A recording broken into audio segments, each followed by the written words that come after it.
Hi food lovers, மீண்டும் உங்கள் அத்தனை பேரையும் லக்ஷ் போஜனாவிலே சந்திப்பதிலே மகிழ்ச்சி. இன்னைக்கு என்னன்னு கேட்டிங்கன்னா, ஒரு பாரம்பரியமான டிஷ்ஷு. நிறைய பேர் செஞ்சிருக்க மாட்டீங்க, நிறைய பேர் கேள்விப்பட்டிருக்க மாட்டீங்க. சம்பாரா தோசை. இந்த சம்பாரா தோசைன்றது ஸ்ரீரங்கத்தில் மட்டும்தான் கிடைக்கும். ஸ்ரீரங்கத்தில் வருஷத்தில் 20 நாள் மட்டும்தான் கிடைக்கும். ராப்பத்து, வைகுண்ட ஏகாதசிக்கு முன்னாடி ராப்பத்து பகல் 10, அந்த 20 நாள் மட்டுமே இந்த சம்பாரா தோசை கிடைக்கும். ஸ்ரீரங்கத்தில் மட்டுமே கிடைக்கும். இது தானியங்கள்லாம் வச்சு செய்யக்கூடிய ஒரு தோசை. பெருமாளுக்கு இந்த ராப்பத்து பகல் 19 நைவேத்தியம் பண்ணக்கூடிய ஒரு தோசை. வாங்க, ஒரு பாரம்பரியமான அதே நேரத்தில் தெய்வீகமான ஒரு தோசை எப்படி செய்யலான்னு பார்க்கலாம்.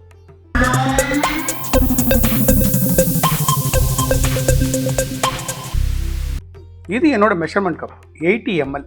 நீங்கள் எந்த மெஷர்மெண்ட் வேணால் எடுத்துக்கோங்க. 80 ml ஒன்று கொள்ளு, இன்னொன்று முழு கோதுமை, இன்னொன்று கருப்பு மூக்கடலை, பாசிப்பருப்பு 1 கப்பு, எள்ளு இதே மெஷர்மெண்ட்டில் 1/4 கப்பு, கருப்பு எள்ளு எடுத்திருக்கேன் 1/4 கப்பு. இது கருப்பு உளுந்து 1 கப்பு, மொச்சை 1 கப்பு, துவரம்பருப்பு 1 கப்பு, பச்சரிசி நம்ம நார்மலாக ஆற்றுல சமைக்கிற சாதம் பண்ணக்கூடிய பச்சரிசி. இதுதான் இதோட இன்க்ரீடியன்ட்ஸ். இதை முதல்ல எல்லாத்தையும் ஊற வச்சுட்டு ஒரு 6 to 7 hours நல்லா ஊற வச்சதுக்கப்புறம் இதை அரைச்சதுக்கப்புறம் மிளகு, ஜீரகம், சுக்கு பொடிலாம் போட்டு செய்யணும். முதல்ல நம்ம என்ன பண்ணுவோம், இதை நல்லா ஊற வச்சோம். 2 மணி நேரம் நான் களைஞ்சிடுறேன். களைஞ்சிட்டு ஒரு 6 மணி நேரத்துக்கு ஊற வச்சிடுறேன். அதுக்கப்புறம் நம்ம என்னன்னு பார்க்கலாம். எல்லாத்தையும் ஒரு போலுக்கு மாற்றிக்கிறேன். கருப்பு மூக்கல்ல, கோதுமை, கொள்ளு, பாசிப்பருப்பு, கருப்பு உளுந்து, முழு கருப்பு உளுந்து, மொச்சை, துவரம்பருப்பு, அரிசி, எள்ளு நான் அப்புறமா கடைசியாக சேர்த்துக்கிறேன். இதை நான் 4-5 வாட்டி வாஷ் பண்ணிட்டு வந்துடுறேன். இப்போது 4-5 வாட்டி நல்லா களைஞ்சிட்டேன். இதை ஒரு 6 to 7 hours ஊற வை. Minimum 6 hours. அதுக்கு மேலே எவ்வளோ ஊறினாலும் தப்பு கிடையாது. இதுக்கு நான் என்ன பண்ணுறேன், இந்த கருப்பு எண்ணெய் தனியாக ஊற வச்சுக்கிறேன். அரைக்கும் போது சேர்த்துக்கிறேன். ஏன்னா இந்த களைஞ்ச தண்ணியை நான் வடிகட்டினேன்னா இந்த எள்ளு அதோடு போயிடும். ஸோ அதனால் தனியாக ஊற வச்சுட்டு அரைக்கும் போது இந்த எள்ளை சேர்த்துக்கிறேன். இது 1/4 கப்பு எள்ளு. கிட்டத்தட்ட 6 மணி நேரமாக நம்மளோட பருப்புலாம் நல்லா ஊறிருக்கு. பாருங்கள், கட்டாயிடும், கொண்டக்கடலை கட்டாயிடும். இந்த எள்ளுலேருந்து தண்ணியை வடிகட்டிட்டு எல்லாம் சேர்த்து கிரைண்டரில் போட்டு நரன்னு அரைக்கணும். ரொம்ப வெண்ணெய் மாதிரி அரைக்கக்கூடாது. ஒரு 95% அரைக்கணும். கையில் எடுத்து இப்படி இது பண்ணால் நரன்னு இருக்கும். அந்த பதத்துக்கு அரைச்சிட்டு நான் உங்களுக்கு காட்டுறேன். கிரைண்டரில் போடுறேன். இது மிக்சியில் அரைச்சா சரிப்பட்டு வராது, கிரைண்டரில் தான் அரைக்கணும்.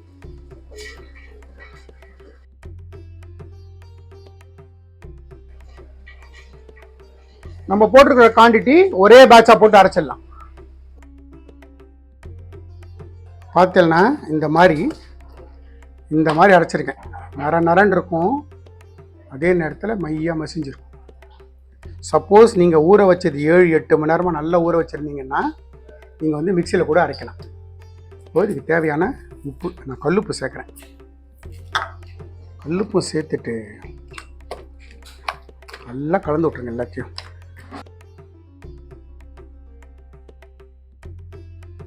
இந்த மாதிரி நல்லா கலந்துட்டு 8 மணி நேரத்துலேருந்து 10 மணி நேரம் நல்லா புளிக்கட்டும். புளிச்சதுக்கப்புறம் சில பொருட்கள் சேர்த்து தோசையாக வார்க்கணும். வாக்கும்போது நான் என்னென்னு உங்களுக்கு செஞ்சு காட்டுறேன். நம்மளோட சம்பாரா தோசை பார்த்தீங்களா எப்படி புளிச்சிருக்கு பாருங்கள். கிட்டத்தட்ட 10 மணி நேரத்துக்கு மேலே நான் நல்லா புளிக்க வச்சுருக்கேன். நான் 2 டேபிள் ஸ்பூன் நல்லெண்ணெய் சூடு பண்ணியிருக்கேன். இதில் மிளகு ஜீரக பொடி, இதிலேயே கொஞ்சமாக சுக்கு பொடி, 2ஐயும் போட்டு இந்த பரவலை அது மேலே விட்டுறலாம். விட்டுட்டு இதை நல்லா கலந்து விட்டுறேன்.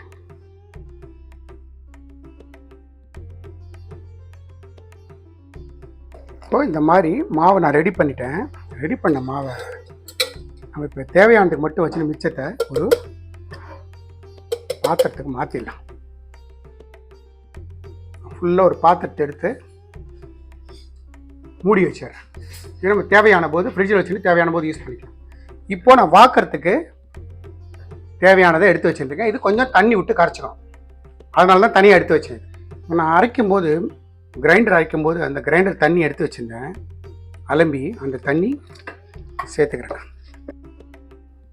இந்த போரிங் கன்சிஸ்டன்சி உங்களுக்கு சரியாக இருக்கும். இது வந்து நார்மல் நம்ம தோசை மாதிரி கிடையாது, ஊத்தப்பம் மாதிரி வாக்கும். ஸ்டவ் ஆன் பண்ணுறேன். ஸ்டவ் ஆன் பண்ணிட்டு நம்மளோட தோசைக்கல் வைக்கிறேன். கொஞ்சமாக எண்ணெய் விட்டுக்கிறேன். நான் இப்போ கம்ப்ளீட்டாக ஃப்ளேமை ஸ்லோ பண்ணிட்டேன். நம்மளோட தோசை மாவு இருக்குல்ல,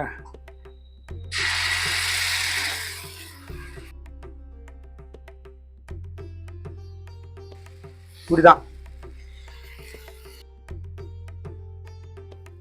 ஸ்லோ ஃப்ளேமில், லோ டு மீடியம் ஃப்ளேமில் நல்லா குக் ஆகும். இது வந்து பெருசாக கிறிஸ்பாலாம் இருக்காது. வேணுங்கிறவங்க தண்ணி விட்டு கிறிஸ்பாக தோசை மாதிரி பார்த்துக்கலாம். பட் நான் பண்ணுறது கோயிலில் பண்ணுறதுனால அவங்க இந்த மாதிரி தடியாக தான் இருக்கும், ஊத்தப்பா மாதிரி தான் இருக்கும். பெருசாக கிறிஸ்பாக இருக்காது, சாஃப்டாக இருக்கும். கோயிலில் வந்து எப்பயுமே தோசை ஆட்டு பார்த்துருப்பீங்களா. இந்த பர்டிகுலர் தோசை வந்து ஸ்ரீரங்கத்தோட ஃபேமஸ். இந்த ராப்பத்து பகல் பத்து இந்த 20 நாளில் மட்டும்தான் கிடைக்கும். சம்பாரா தோசை தானியங்களை வச்சு செய்யக்கூடியது. மேஜராக தானியங்களும் அரிசி மட்டும்தான். இப்போது ஒரு பக்கம் வெந்திருக்கு.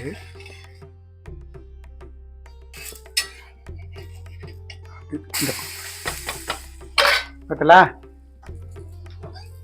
சூப்பராக. இந்த பக்கமும் ஸ்லைட்டாக எண்ணெய். ரெண்டு பக்கமும் நல்லா பொறுமையாக இந்த மாதிரி நல்லா வேக வச்சிடு.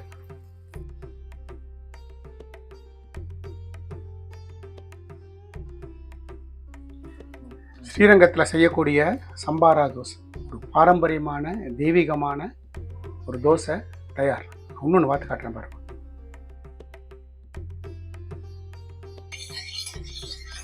ஃப்ளேமை கம்ப்ளீட்டாக ஸ்லோ பண்ணிவிடுங்க. மறுபடியும் மாவு எடுத்து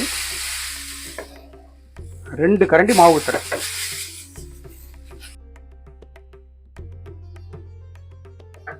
இந்த ரெசிபியை பொறுத்த மட்டுக்கும் ரொம்ப ஹெல்த்தியான ரெசிபி. நார்மல் டேஸில் கூட நம்ம செய்ய முடியும். இந்த மாதிரி ஊத்தப்பம் மாதிரி கூட வாக்கணும்னு அவசியம் கிடையாது. நல்லாவே தண்ணி விட்டு நார்மல் நம்ம தோசை மாதிரியும் வாக்க வரும். நான் கோயில் முறையில் பண்ணுறதுனால அவங்க எப்படி பண்ணுவாங்களோ, பட் கோயிலில் பண்ணுற அதே டேஸ்ட்லாம் வருமானா அது வராது. அது மடப்பள்ளியில் பெருமாளுக்கு பண்ணக்கூடிய நைவேத்தியம் பண்ணக்கூடியது. அது பெருமாளோட அனுகிரகம். இங்கே நம்ம வீட்டில் ட்ரை பண்ணுறோம் அந்த மாதிரி, அவ்வளோதான்.